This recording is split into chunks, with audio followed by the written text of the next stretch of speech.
Sifter for the ear. News, interviews, reviews, cinema, TV, streaming. Action. Hi, y'all. This is Jerry Williams, a.k.a. TV Jerry. Canon's online auction will be selling items from the sets of a familiar series that was shot in Virginia. The auction takes place this Thursday and Friday, the 28th and 29th. Proceeds will go directly to growing and supporting the film industry in Virginia. I'll post a link to the auction on the webpage for this show at tvjerry.com.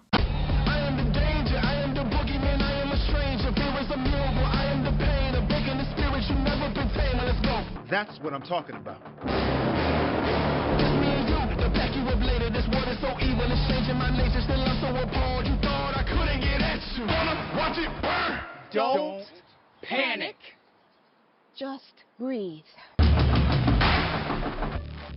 That rather dramatic music accompanies the trailer for this week's Mini Film Fest. In October 2020, Cadence commissioned 5 writers to write screenplays for their Sightlines BLM program. 3 of the shorts were produced by local casts and crews, and they'll be presented at a mini film festival called Action at 1 p.m. on Saturday, October 14th at the Virginia Museum of History and Culture. Admission is free. Omiyemo Green, professor of theater and Africana studies at William & Mary, served as program director, and she talks about the creation of the films and the upcoming event. Sifter Review of the Week. The Other Black Girl on Hulu. This is some get out shit. That's a line spoken by the protagonist halfway through this series, which hints at the potential ambiguity to come. Ashley Murray plays the only black employee at a New York publishing house when the titular character shows up, played by Sinclair Daniel. They bond over their sisterhood, but something seems amiss. The initial issue around a new book presents challenges that resonate through the rest of the series. The first half of this series rolls along with smart dialogue and intriguing characters. The second half delves into the more sinister angles of the story, which loses a bit of its pace and edge. Even so, Murray and Daniel are compelling as they navigate their friendship and potential success. There are some potent messages about systemic racism, but the bigger picture of relationships makes for an engaging watch. I gave The Other Black Girl 3.5 out of 5 stars. First, I'm talking with Omiyemo Green, who is a professor down at William & Mary. Welcome to Sifter, Omi. Thank you for having me. It's good to talk to you again. We talked probably a year ago, I guess it was. We did a profile on you for VCU. Yes. And that time you mentioned this, and that's why 6-8 months later, I contacted you back and say, okay, it's time to talk about Sightlines BLM. Why don't you give us the nutshell what that is? In 2020, as the world continued to think about how it was going to move forward in the midst of the dual pandemics, we all found ourselves navigating as a member of the board of directors for Cadence. I participated in conversations with the rest of the board about how Cadence was going to move forward and or respond to everything that we were facing as a world, and certainly particularly the city of Richmond, and what our place could be in that. We decided that the best use of an existing program, which was Sightlines, was to add a new initiative to it through which we commissioned 5 writers of the global majority, some students, some professionals, and then we had other members of the community adjudicate which ones would rise to the top. And so the ones that are part of the festival Action, which we're gearing up for in October the 14th specifically, were the ones that rose to the top. So that's interesting. You mentioned that Action. So why the title Action? We want to know, how do we move a conversation forward? We've been talking a lot as a world, as a nation, and particularly the city of Richmond. And so we really want to, of course, conversation is important. Listening to one another is important. But how can we move this conversation forward into some concrete actions? Right. Just to clarify for the listeners, you had 5 people selected. They wrote short 1-act plays. They didn't write screenplays, or did they write screenplays originally? So they gave us short treatments Okay. for stories that they may develop later into screenplays. And so the first leg of the process was to receive those treatments and then to adjudicate the treatment. And then a few months later, they would submit a screenplay. There were a couple of parameters that each of the writers had to abide by. It had to be staged at some place that engaged memory around the city of Richmond. And of course, that meant it had to be outside. it also had to have a small cast. For money, obviously, to save money on that one. But so what was the decision for having it on a place that people would recognize? Because all three of them obviously are, and we'll talk about that in a minute. Why that, as opposed to just in a safe studio where you can control the environment? Because the conversations that were happening as a result of the dual pandemics were now happening outside, right? We weren't gathering together in the same place as we traditionally would. And so these conversations, because it was safer, were happening outside. It was even a consideration for us in the filming production process, trying to stay 6 feet apart. Are we masking? Are we not masking? Checking temperatures, all of the things, right? The goal was to create new work, to create work that was certainly responsive to the time, and to keep everybody involved in the process safe. Now, there were the three final ones were Still Fighting, that Margaret Joyner wrote and directed. Yes. And then the second one, Bleach, that Brittany Fisher wrote, and I believe you directed that one. Yes. Yes. And then finally, Break, that D.L. Hopkins wrote and directed and was featured in as well. Yes.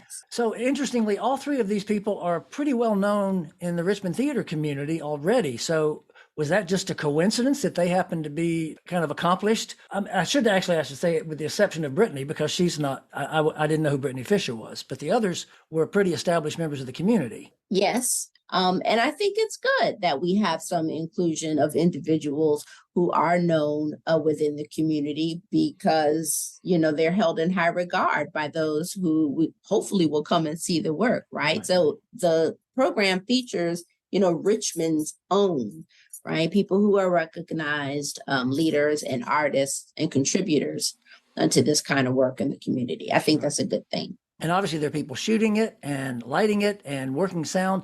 Where did you find all the technical support for these? We have a wonderful producer, Anna Johnson, the managing and artistic director of Cadence. And much of the personnel on the production were individuals that the producer, Anna, gathered. Some come from VCU, some come from, our respective professional networks. A consideration among production staff was also to make sure that we were including members of the global majority. And so I had a chance to work with a colleague, Mike Harris, Snug, who created original music for Bleach, which is Brittany's work and the one that I directed. And I do believe Hassan Washington was another individual that had worked on some other Cadence projects to create leadership opportunities and artistic opportunities for those who may not always get those opportunities on some of the stages in the city. That's interesting, is use that expression, global majority. It's pretty obvious what it means, but that is a new phrase I haven't heard used as often. Yeah. As we're talking about, how we refer to individuals, who are of color. I'm also really conscious that our population demographics are going to be shifting here as we get closer and closer, to points in the future. And so those who may be considered in minority populations or underrepresented populations are actually going to end up demographically being those of the majority, right? And so this is just a way to kind of shift the culture as we think about the kind of language we use, to talk about underrepresented artists. Interesting. That's great. Surprise guest drop in. Anna, welcome. Hello. Hi. Footnote. Anna Johnson is the artistic and managing director of Cadence. Omi was just talking about you a few minutes ago, so perfect timing. Oh, I hope it's good. Oh, yes, always. How are you? We're great. Wow, how are you? I'm well. First of all, I noticed in all the publicity for this and in the trailer, it says Cadence. Mm-hmm. Is it no longer Cadence Theater? Well, we went through a branding study during the pandemic and during Black Lives Matter. We started to do film work, and Cadence Theater Company really doesn't encompass all that we do. So officially, we're still Cadence Theater Company, and then we have a lot of other programs that come underneath our umbrella: Cadence Cinema, Film, and TV, Cadence Black Lives Matter, Cadence Theater, and then we have a ton of educational programs. Omi was pretty good at telling me how this got started, but I just wanted to get your perspective. How did you find Omi in the first place to get her involved? The way Omi originally got engaged with us was I was directing Brandon Jacobs Jenkins' Appropriate, or Appropriate, however you want to call it, Right. which is actually opening on Broadway pretty soon, or in New York. So Omi came in as the dramaturg, and because it deals with a lot of issues having to do with our history in the South as white people, and she was definitely able to help educate all of us. And then she joined our board, and then she became very busy, so she's now just advising us and running this program for us. But she's also an amazing film director, and she's actually going to be directing our subsequent episodes of Bloodlines, which is our TV series. Footnote. Bloodlines is a horror-based TV series that Caden is producing with young people and adults. It explores the chilling impact of generational racism and its influence on the present. Tell me a little bit about, I know there's some other stuff this is going to be showing, as Omi mentioned, on October 14th at the Museum of History and Culture. There's going to be some Q&A and a welcome table. Tell us a little bit about what that's about. Well, our goal, especially in these times when true conversations about our history are being suppressed, we wanted to provide an opportunity for people to come together, not only to watch a film and walk away with a message, but to actually do some work with some experts in the community. So the Virginia Center for Inclusive Communities is mentoring us to help us work on conversations that we can have for community members to really put it out there to help us all understand that unless conversations happen, we're just going to be going backwards, especially in Richmond, Virginia, that has such a loaded history. It'll be a very memorable experience, I feel, and I just look forward to learning a lot myself. Great. Well, thank you so much for dropping in. Oh, great. Well, thanks for having me. Well, Omi, I'll talk to you soon, probably. All right. I know you will. Bye-bye. All right. Bye-bye.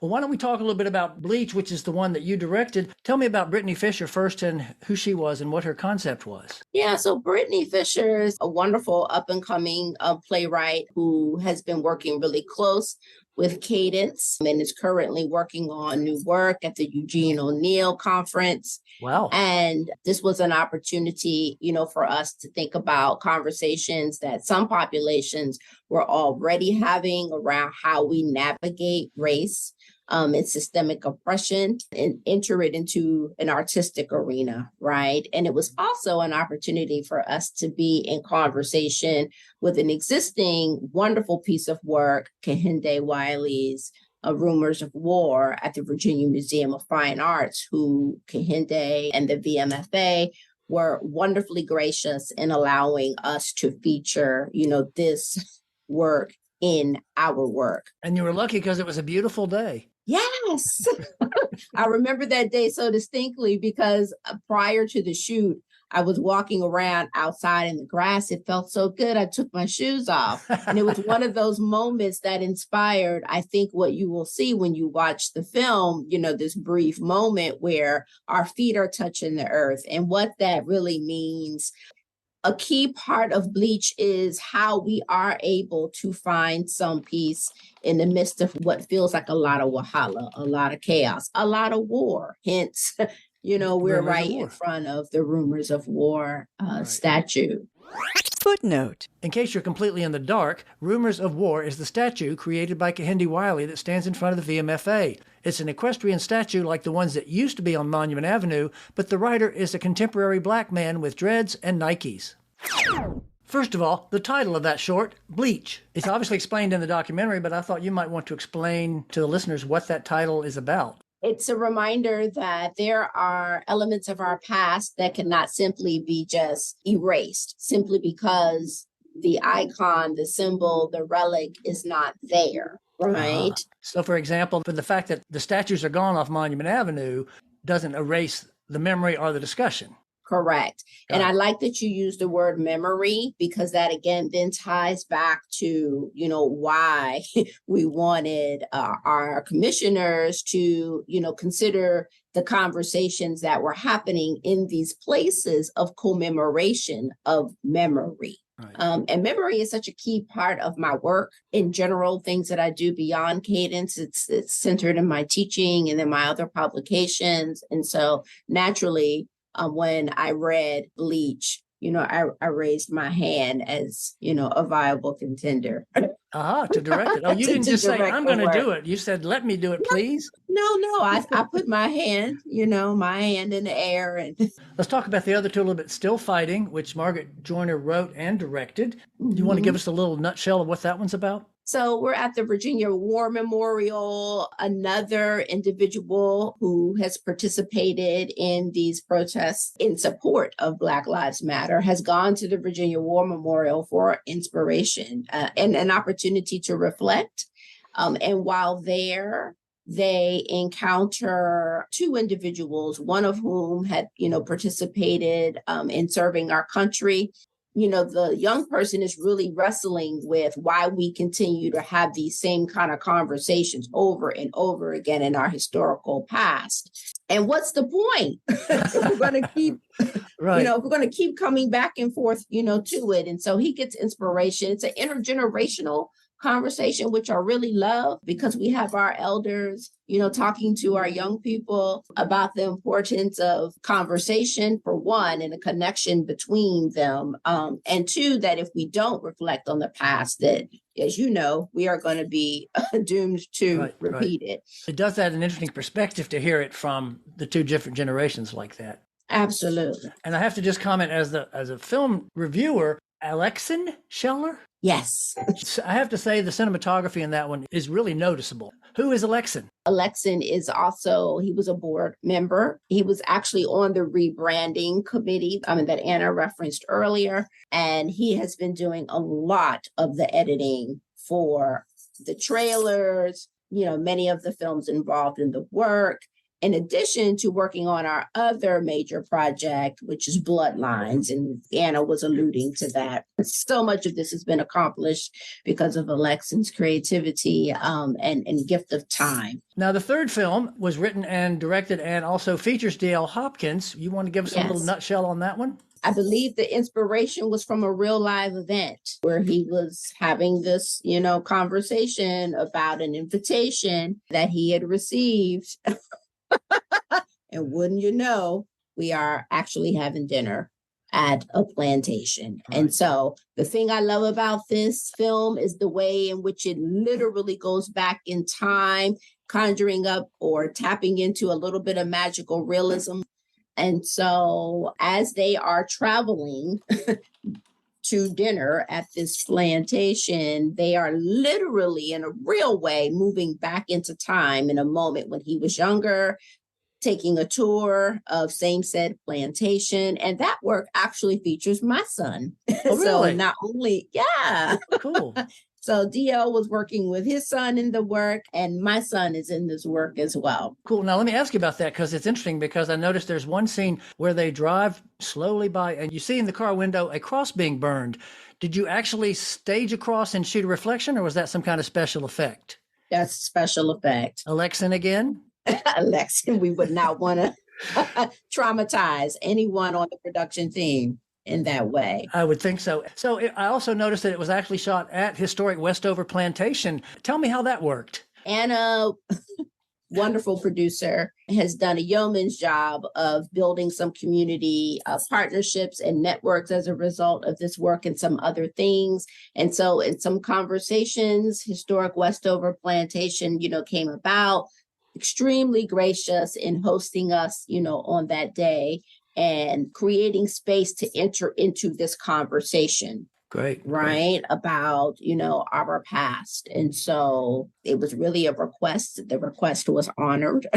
Great. And here we are.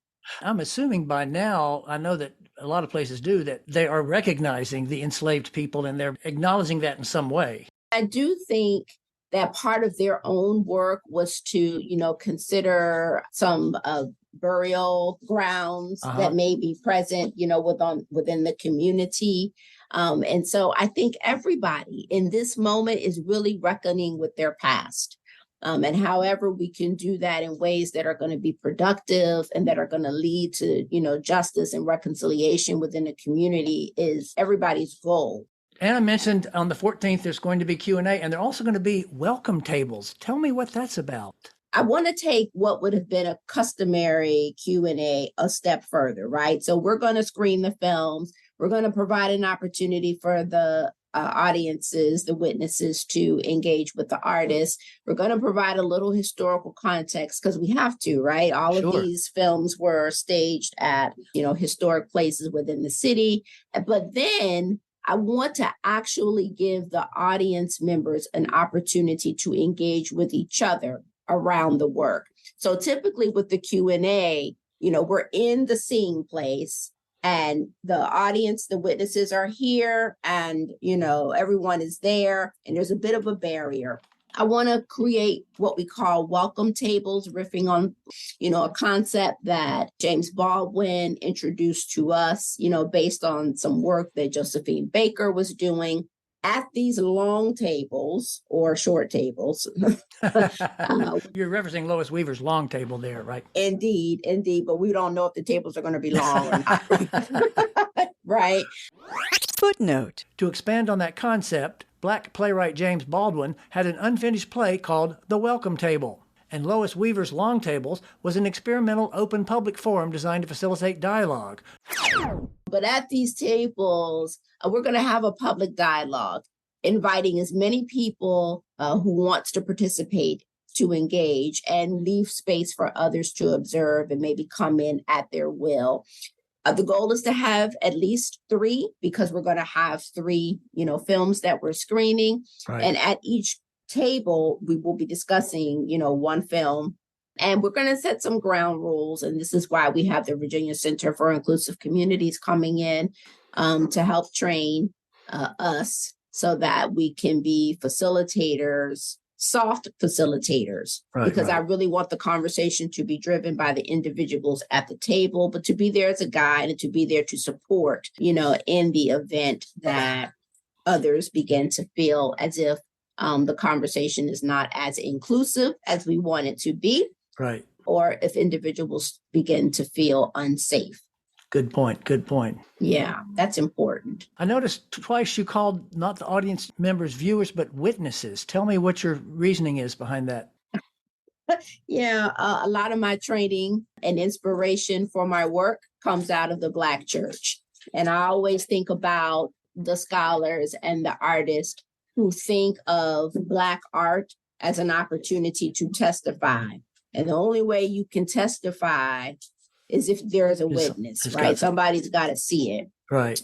And so that language kind of comes from, my own aesthetic practice, informed by, of course, the Black church and those scholars and artists who also ground their work in spirituality. Interesting. Very interesting. One last question I always like to ask everybody is, when you're not working on this or some of your work down at William and Mary, what do you like to watch?